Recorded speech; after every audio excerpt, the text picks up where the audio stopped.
안녕하세요. 음악이 영화를 만났을 때 진행의 JR입니다. 당신은 누구십니까? 라는 질문을 던지면 아마 대부분의 사람들은 자신을 어떻게 정의할지 고민할 것입니다. 왜냐하면 우리는 그동안 자신을 기준으로 생각하고 행동하기보다는 다른 사람과 비교해왔고 행동했기 때문이고 또 그것을 너무나 당연히 여겨왔습니다. 그런데 당신은 다른 사람에 비해 무엇이 특별한가요? 라고 물으면 더욱 나에 대해 특별함을 찾지 못하고 당신은 살고 싶은 삶, 원하는 삶은 무엇인가요? 라고 묻는다면 거리낌없이 대답할 사람은 더욱더 적을 것입니다.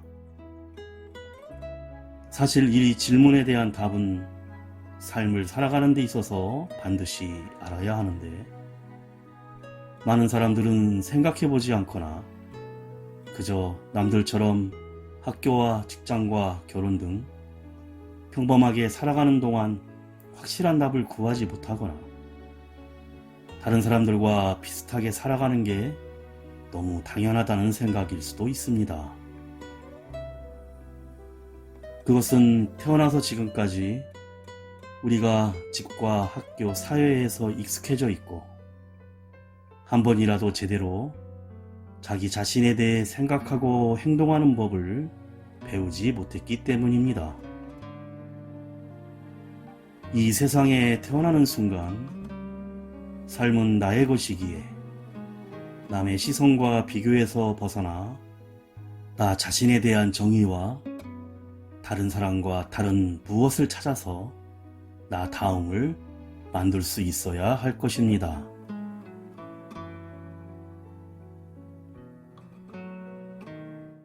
음악이 영화를 만났을 때 오늘 소개해드릴 영화는 지난 6월에 개봉했던 한국 영화 사라진 시간입니다.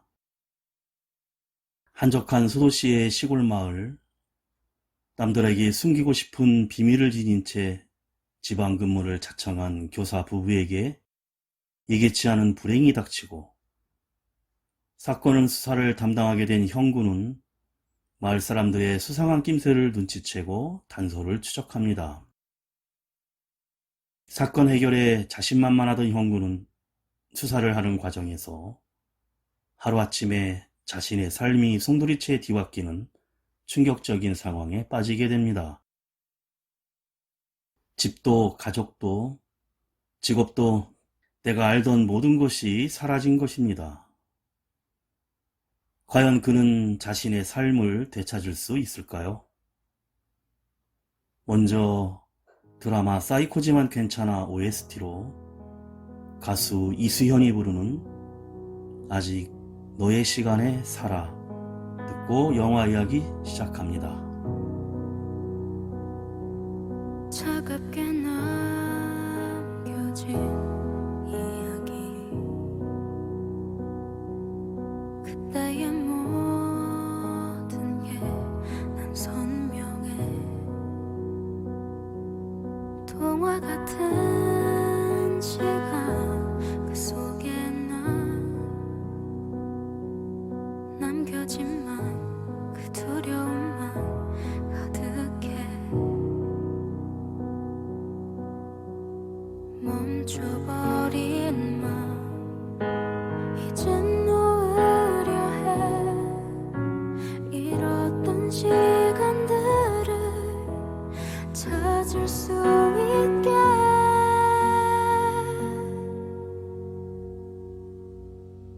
이렇게 다시 너를 만나 지워버린 그때의 너를 찾아 아팠던 시간 지나 내가 널 붙잡아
학생 진규가 헐레벌떡 교실로 들어와 두고 간 사진을 들고 나가자 담임 수혁이 무슨 중요한 물건이냐며 묻는 장면으로 영화가 시작됩니다.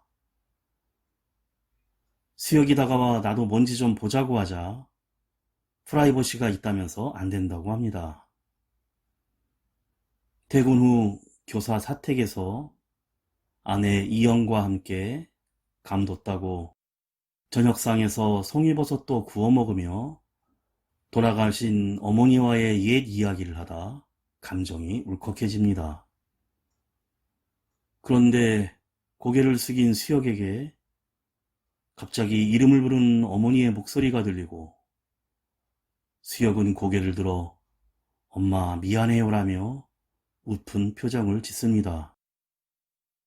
얼마 후 시골 학교 사택으로 수혁의 서울 친구들이 놀러와 마당에서 삼겹살을 굽고 소주 파티를 벌입니다. 친구들 간에 시골 생활이 좋으니 서울의 교육 환경이 좋으니 말이 오가고 같이 온 아이들은 마당에서 소리치고 떠들며 뛰어놉니다. 한참 시간이 지나고 수혁은 어딘가에 가야 한다며 친구들을 보내고 하룻밤도 재워주지도 않는다고 서운해하는 친구들이 모두 떠나자 웬일인지 수혁은 아내와 함께 다시 차를 돌려 집으로 돌아옵니다. 아내 이영이 불편해해서 거짓 연기로 친구들을 보내버린 것이었습니다. 며칠 후 뜨개질 교실에서 강습을 받던 아내 이영은 강습 도중 한 아주머니가 남편의 하우스 일로 바쁘다는 전화에 중간에 나가버리고 2명 중 혼자 남게 되어 강사 초이와 이야기를 나누는데 강사는 학생이 없어 강습비 폐강될 것이지만 집에서라도 계속하라고 합니다. 집에서 수혁과 이영은 아이를 갖는 문제로 다투다가 서로 코미디언 이주일 흉내를 내며 코믹한 소리와 장난을 치며 깔깔거리고 즐겁게 노는데 문 밖에서 진규 아빠가 이 소리를 듣고는 이상해합니다. 그리고 다음날 학교에서 진규가 주혁에게 이주일이 누구냐고 묻습니다. 아내 이영의 자전거가 펑크가 나자 진규 아빠가 읍내에 나간다며 싣고 나가 고치고 마침 주혁을 만나 고친 자전거를 주려고 하는데 이따가 집으로 갖다 달라며 부탁을 하고 받질 않습니다. 저녁에 주혁의 사택 마당에 자전거를 놓으려는 진규 아빠 해규는 집안에서 이상한 소리가 나자 사모님 계세요 하면서 들어가는데 어둠 속에서 이영이 갑자기 나타나 낚아채며 유도로 쓰러뜨리고 목을 조이자 주혁이 불을 켜서 해규는 밖으로 도망쳐 타고 온 차에 오릅니다. 이때 주혁이 차 앞을 다급히 가로막고 그냥 가시면 안 된다며 자초지종을 설명합니다. 김필이 부릅니다. 다시 산다면. 바람이 날 본다. 해 저녁 날 본다. 고단한 새처럼 날아가지 못한 나의 어깨 거두려 흔적마저 무뎌진 날 위해 다 버린 나를 봐. 긴 잃은 나를 봐. 언제라도 볼 수 있는 다가갈 수 있는 사람이라 생각했을 때 모두 사라져버린 텅 빈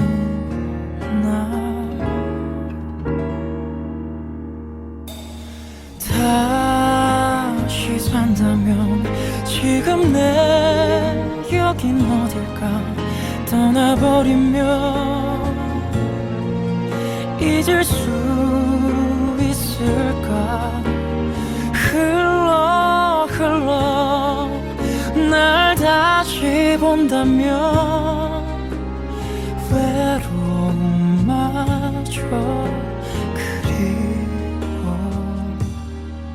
그리워질까.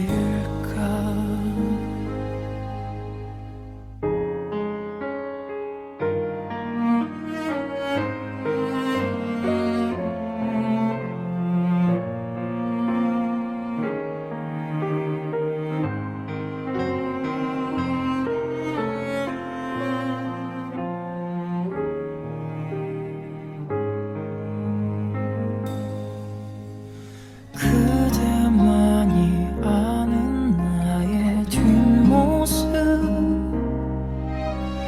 감출수록 커져버린 미쳐버린 후회만 남았을 때 내 이름 불러줄 수 있니. 다시 산다면 지금 내 여긴 어딜까 떠나버리면 잊을 수 있을까. 아플 텐데 더 그리울 텐데 모두 다 소중할 텐데. 다시 산다면 눈물도 말라버릴까. 서럽지 못한 지난 날 보내고 혹시라도 늦은 게 아니면 매일매일 다시 살아 할 텐데. 혹시 늦은 게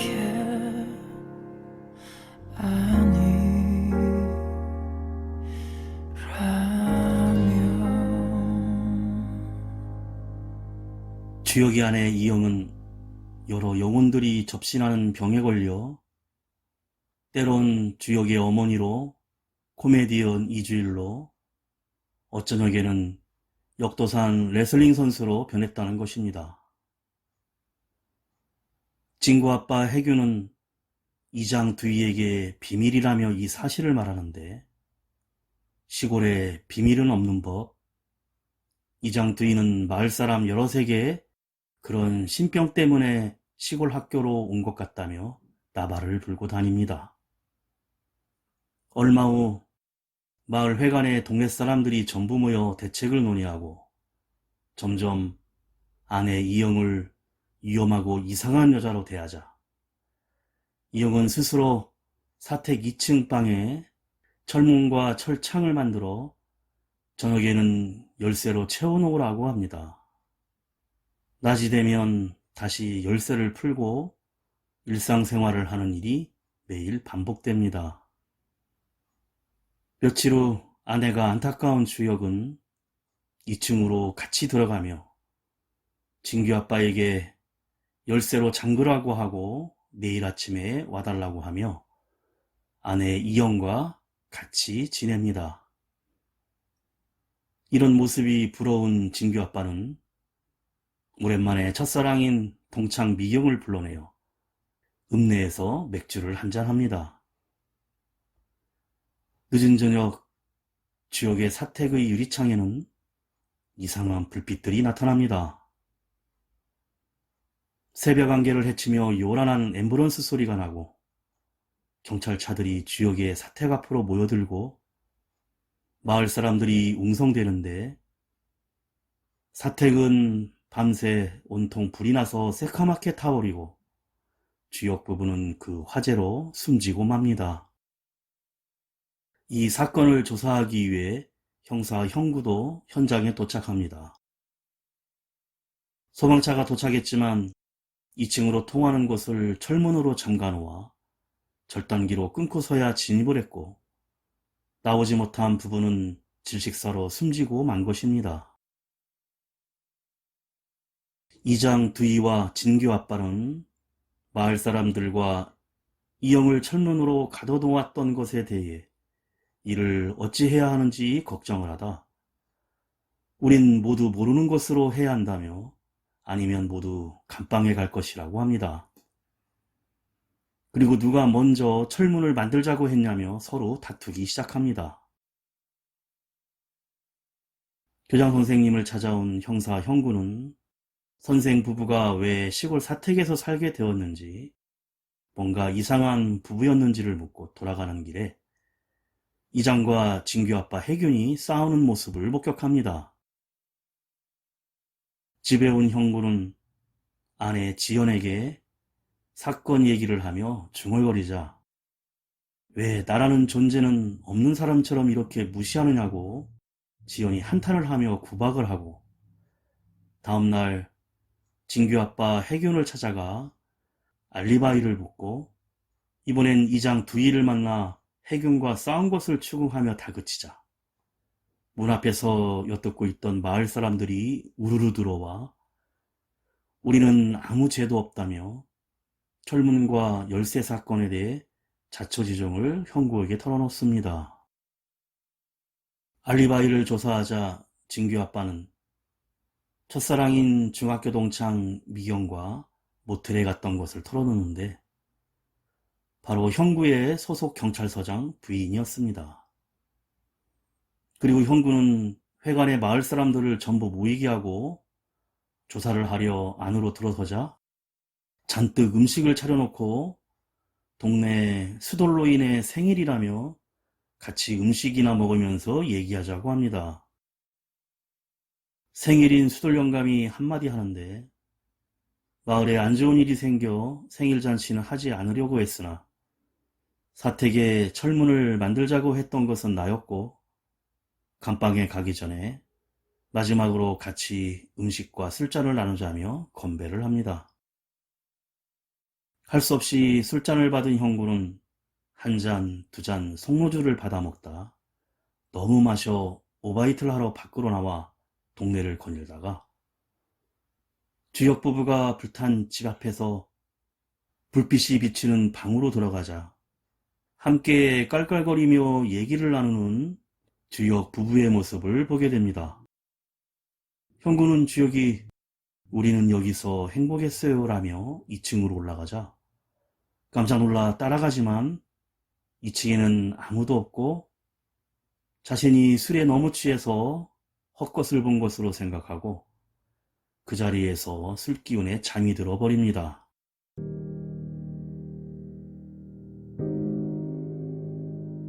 가수 린이 부릅니다. 바람에 머문다.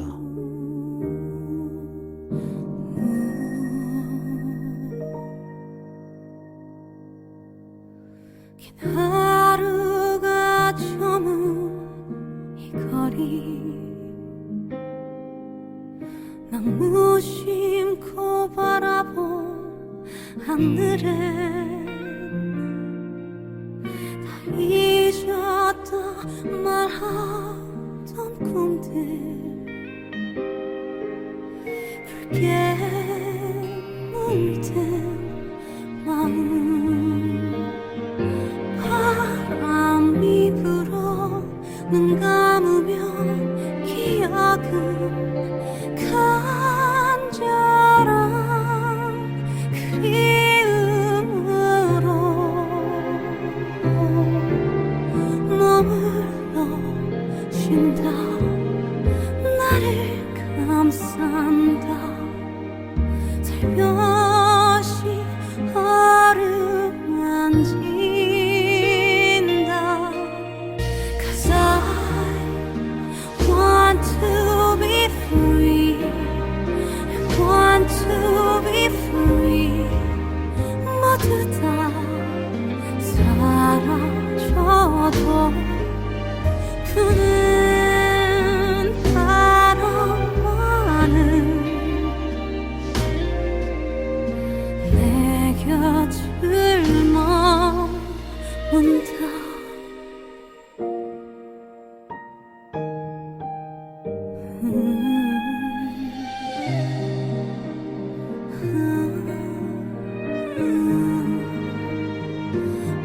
바람이 불어 눈 감으면 기억은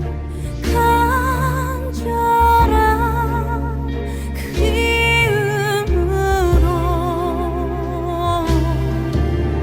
마주서 있다. 나를 이끈다. 새로운 길을 열고서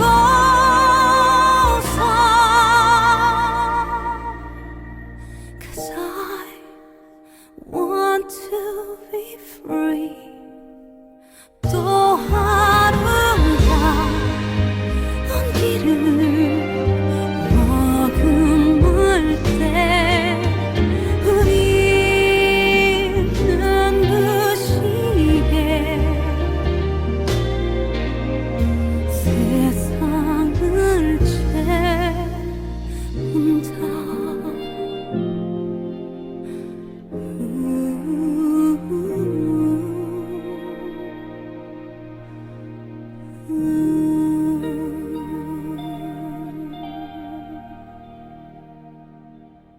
요란한 핸드폰 벨소리에 잠이 깬 형구는 잠결에 전화를 받는데 선생님 왜 출근을 안 하느냐는 교장 선생님의 전화였는데 전화 잘못 건 것 같다고 하자 박형구 선생님 아니냐는 소리에 다시 잠이 들려다가 깜짝 놀라 일어나 주위를 살펴보는데 어제 잠들었던 사택이 불타기 전 모습으로 멀쩡했고 아래층으로 내려오자 철문이 잠겨 있습니다. 이때 진규 아빠가 급하게 달려와 아이고 죄송하다며 어제 선생님처럼 자기도 술을 많이 먹어서 늦었다며 문을 열어줍니다.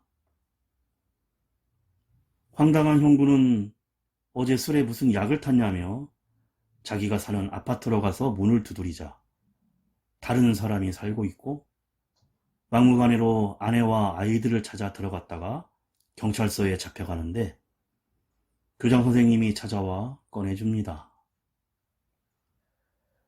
아직도 이런 상황에 어안이 벙벙하여 아들이 다니는 학교에 찾아가 아들 박주영이 이름으로 검색을 해보지만 명단에 없고 아직도 상황이 정리되지 않아 주역의 사택 마루에 걸터앉아 생각 중인데 마침 진규 아빠가 찾아오자 사택에 살던 교사 주역과 이영 부부에 대해 묻지만 여기는 형구 선생님의 집이 맞고 결혼도 안 했으며 밤에는 가둬달라고 했다고 합니다. 다음날 학교에 가지 않고 담배를 피우고 있던 중 학생 진규가 지나가자 앉혀놓고 내가 네 선생님 맞냐며 난 아니라고 소리를 치자 진규는 그럼 누구냐고 물음을 터뜨리고 맙니다. 다음날 할 수 없이 학교에 나간 형구는 수학 시간에 아이들을 운동장에 내보내며 체육을 하라고 합니다. 그리고 학교를 도망쳐 나와 진규 아빠 혜균을 하우스로 찾아가 소주 한잔 하며 얘기를 나누는데 자기는 경찰이고 가족도 있는데 아내 전지연, 아들 박주영, 박지성이고 그 모두가 사라졌다고 합니다.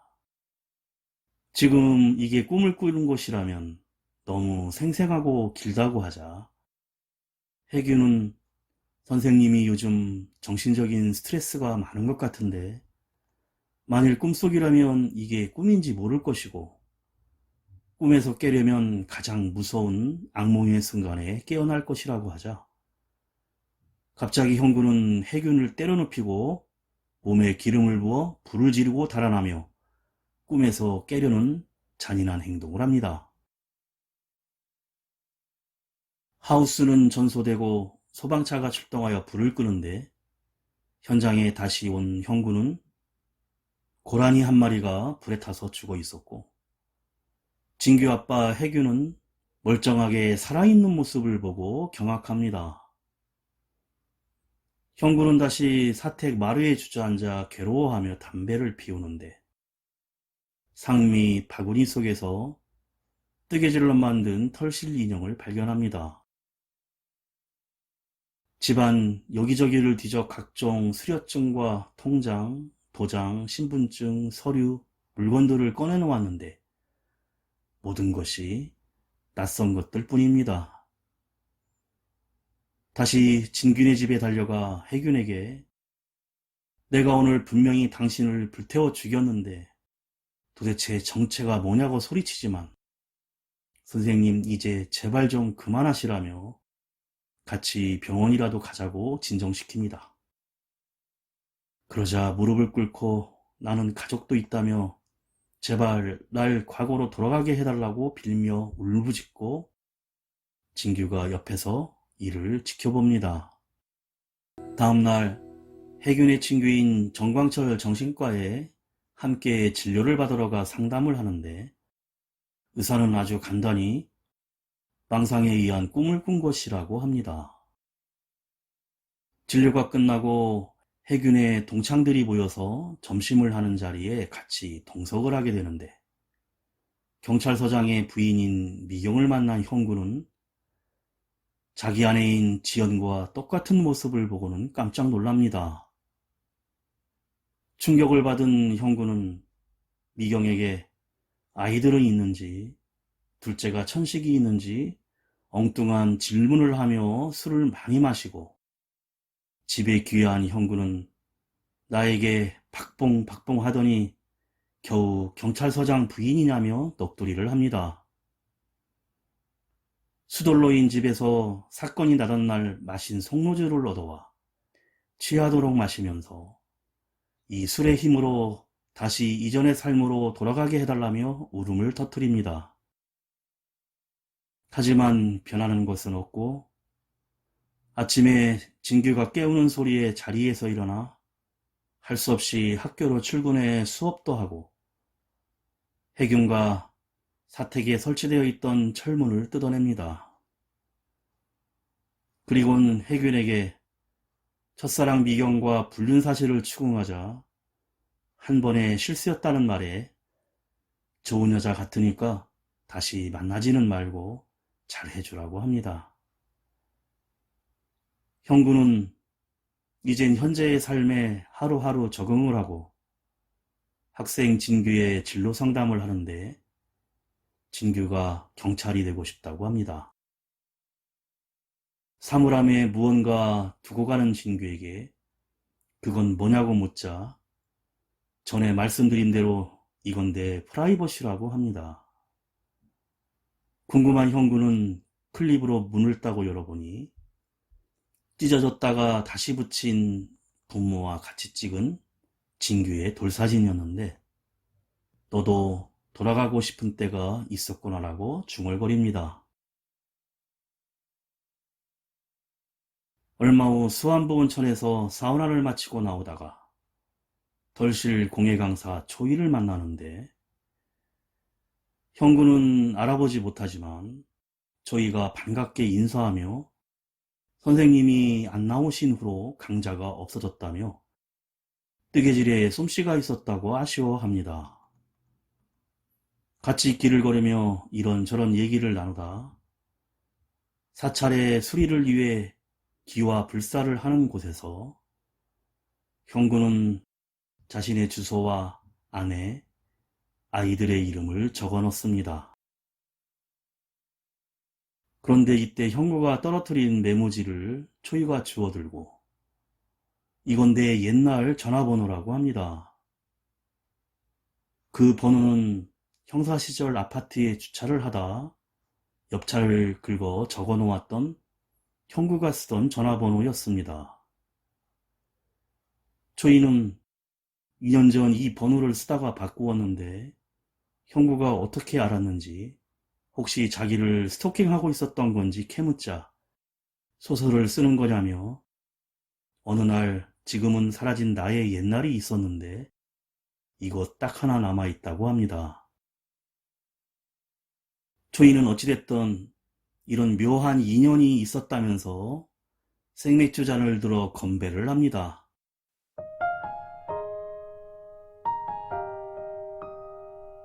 어쿠스틱 콜라보가 부릅니다. 이젠 보낼게.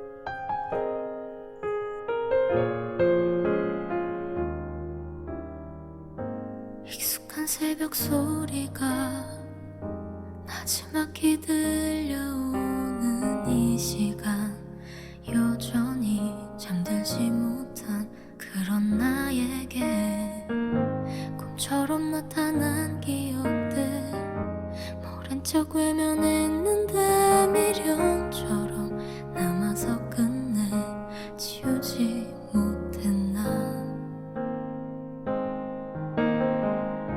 미안해하지만 내게 넌 할 만큼 했어. 그 마지막 남겨진 말이 너무 아픈 거겠지.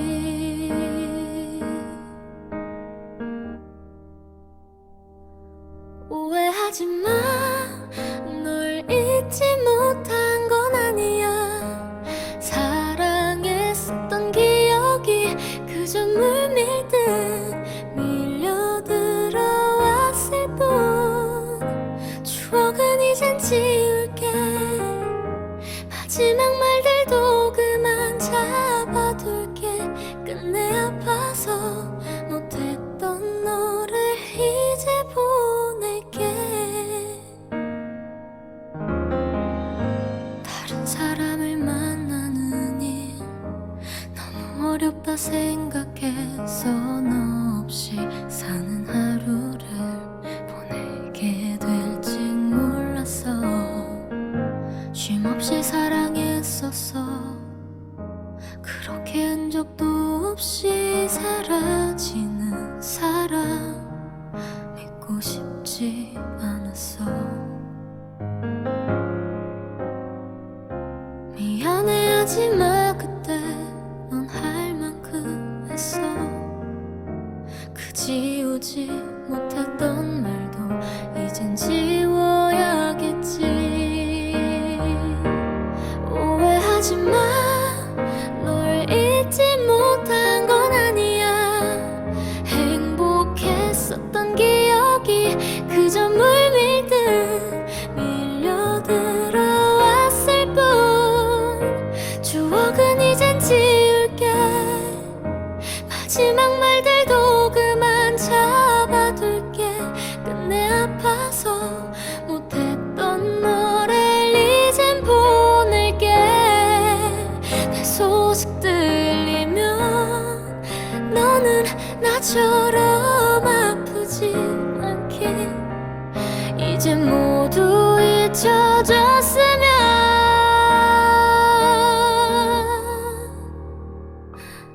오해하지 마, 널 잊지 못한 건 아니야.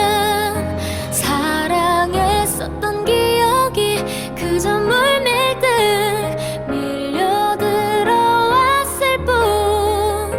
미련도 이젠 버릴게. 마지막 말들도 그만 잡아둘게. 끝내 아파서 못했던 너를 이젠 보낼게.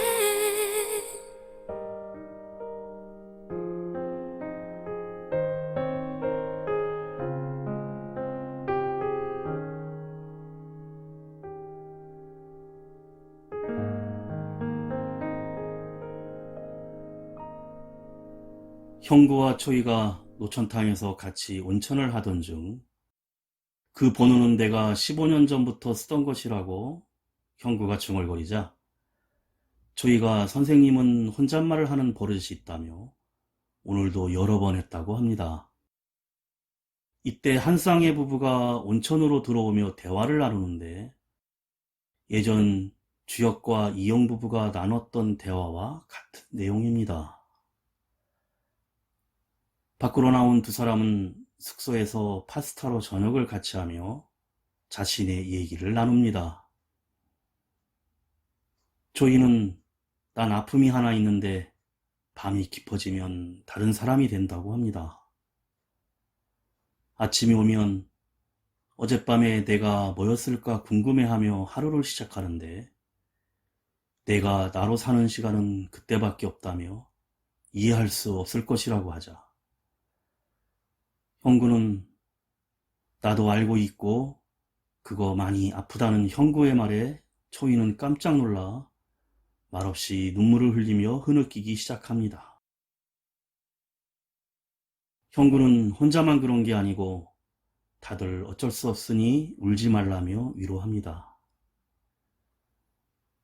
읍내 거리를 형구가 담담한 표정으로 사람들을 이리저리 둘러보며 걸어가면서 화면이 페이드아웃되고 참 좋다라고 외치는 형구의 목소리와 함께 영화가 끝이 납니다.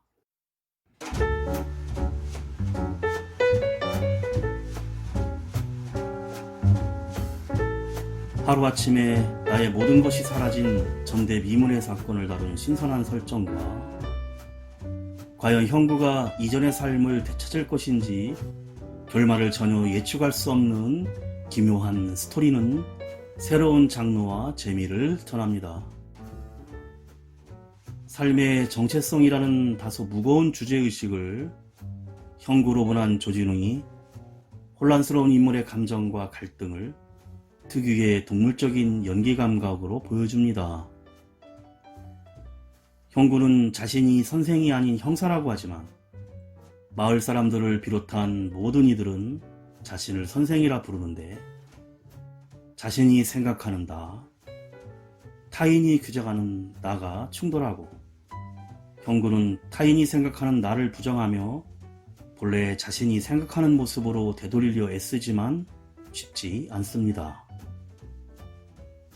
영화 전반에 숨겨져 관객 스스로 해석해야 할 복선과 스토리가 다소 이해하기 어렵게 전개되고 결말지어져 잘 모르겠다, 내 아까운 2시간이 사라졌다는 등 관객의 혹평을 받기도 했지만 정작 정진영 감독은 관습에서 벗어나 자유롭게 쓴 실험적인 영화로 한 번에 와 닿지 않은 당연한 반응이며 영화를 제대로 본 관객일 것이라고 했답니다. 영화 사라진 시간은 결국 관객에게 어쩌다 수혁과 이영 부부가 불행을 맞이하게 된 것인지, 형구에게는 왜 이런 일이 일어났는지, 다른 인물들의 뒤바뀐 삶에 대한 궁금증을 전혀 풀어주지 않고 주제의식만을 전달합니다. 논리적인 사고와 직관적으로는 이해하기 어려워 여러 번 봐야 이해할 수 있는 영화였습니다.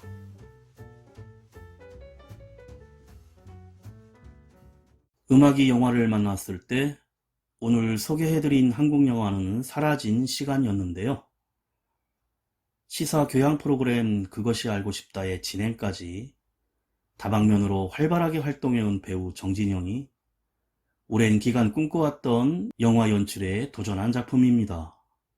어렸을 적 막연하게 영화 연출에 대한 동경을 가지고 있었는데 오랫동안 능력밖의 일이라고 생각하다가 50이 넘어서야 내가 담고 싶은 이야기를 만들어보고 싶다는 용기가 생겼다는 정진영 감독은 스토리 원안부터 각본까지 직접 준비하며 심혈을 기울였고 누구보다 배우의 입장을 잘 이해하는 감독으로 배우만이 가지는 호흡을 알고 전적으로 믿어주며 편하고 재미있게 연기할 수 있는 촬영 분위기를 만들었다고 합니다. 마지막으로 최근 MBC 예능 놀면 뭐하니에서 제작되어 인기를 얻고 있는 노래로 유드래곤 유재석, 민다지 이효리, 비룡 정지훈으로 구성된 싹쓰리와 황강희가 피처링하여 부르는 여름만에서 드리는 감사드립니다. 지금까지 JR이었습니다.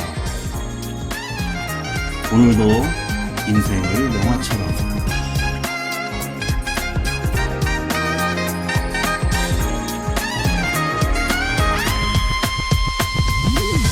언제나 꿈꿔온 순간이 여기 지금 내게 시작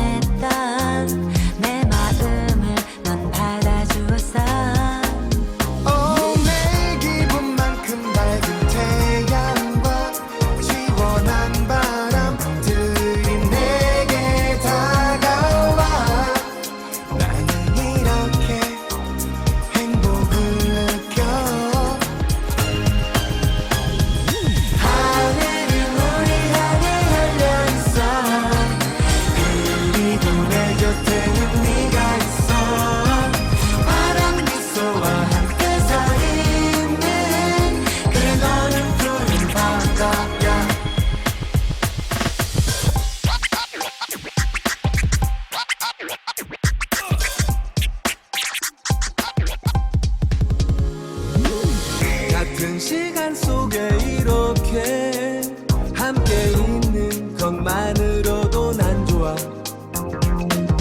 행복한 미소의 네 얼굴 나 더 이상 무얼 바라겠니. 저 파란 하늘 아래서 너와 나 여기 이렇게 사랑하고 있어. 나는 이렇게 행복을 느껴. 하늘은 우리 향해 열려있어. 그리고 내 곁에는 네가 있어. 환한 미소와 함께 서 있는 그래 너는 푸른 바다다. Break it down. 싹쓸이 come on.